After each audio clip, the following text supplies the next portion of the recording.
কমিশনে যারা হচ্ছে সাবমিশন দিচ্ছিলেন সেই সব আইনজীবীদেরকে উনি বলছিলেন ওনারা হচ্ছেন ব্লাডি সিটিজেন।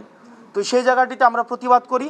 দেখা যায় সেখানে আব্দুল আওয়াল মিন্টু আইনজীবীদের উপরে তেড়ে আসেন, ভার্বালি অ্যাবিউজ করেন এবং দেখা যায় তাদেরকে বিভিন্ন গালাগালি করেন। আমি সেটিতে প্রতিবাদ করি এবং প্রতিবাদকালীন আব্দুল আওয়াল মিন্টু সাহেবের ছেলে জনাব তাবিত আওয়াল উনি ওনার বাবাকে কমিশন থেকে নিয়ে যান এবং এই বিষয়টি নিয়ে আমরা হচ্ছে কমিশনের দৃষ্টি আকর্ষণ করি যে কমিশনের ভিতরে দেখা যায় কিছু কিছু প্রার্থী আছে এভাবে আইনজীবীদের বিরুদ্ধে তেড়ে আসে, আবার কিছু কিছু প্রার্থী আছে যারা কমিশনের বাইরে অন্য প্রার্থীদেরকে পিটাতে থাকে।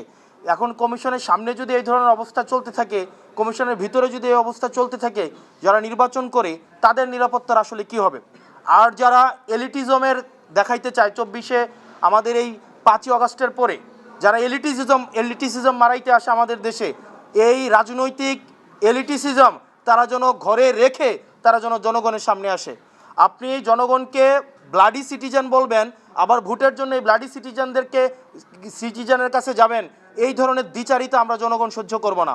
সকল ধরনের পলিটিক্যাল এলিটিসিজম 5ই এই আগস্টের পরে আমাদের 24 পরবর্তী বাংলাদেশে এই পলিটিক্যাল এলিটিসিজমের বিরুদ্ধে আমাদের এই লড়াইটা ছিল।